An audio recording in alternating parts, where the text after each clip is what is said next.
This just in. Mr. Casillas wants us to do a report on Israel for our final class project. The shocking story and more right here on Channel 2 News. Israel was founded in 1947 and officially made a country on May 14, 1948. The UN created Israel after the events of the Holocaust during World War II.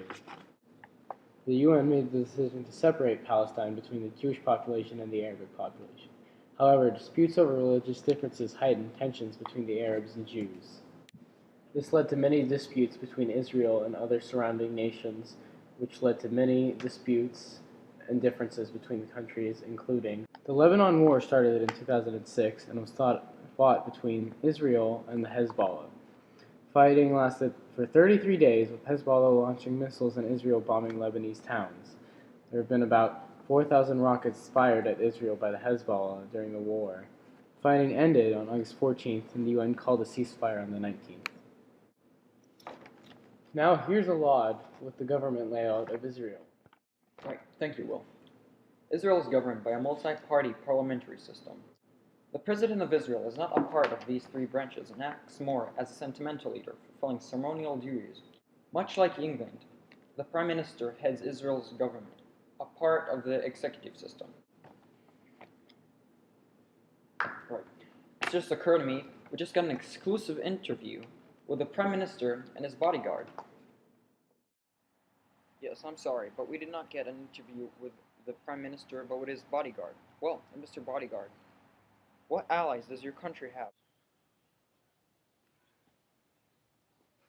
Our allies are mainly America and Europe, although we do have some Middle Eastern allies as well. Okay. How is Israel economy doing today compared to the rest of the world? Israel's economy is stable and doing good in the world these days. One more question. I'm sorry, no more questions. What are you talking about? We definitely scheduled an interview and it's gonna.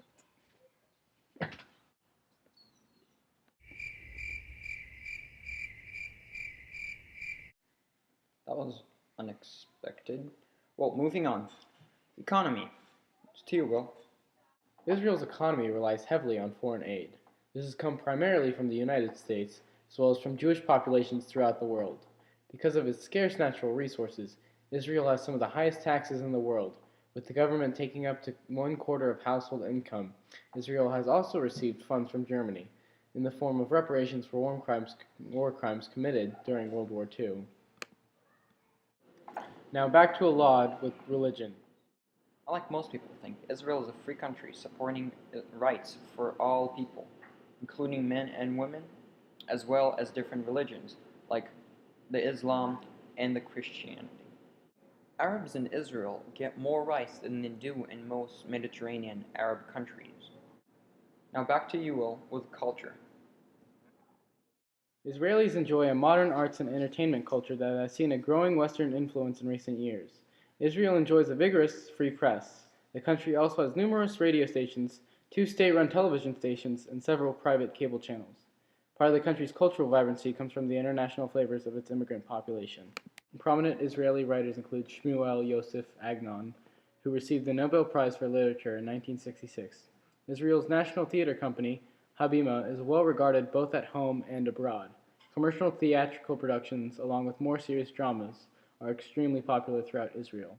Israelis observe the major holidays of the Jewish faith, including Yom Kippur, the Hebrew Day of Atonement, Rosh Hashanah, the New Year celebration, also known as the Feast of Trumpets, and Passover. Now back to a laud with science and technology. Technology in Israel is one of the country's most developed sectors.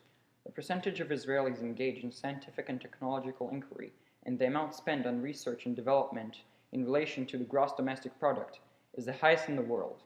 Israel boasts the highest number of scientists, technicians, and engineers per capita in the world, with 140 scientists, technicians, engineers per 10,000 employees.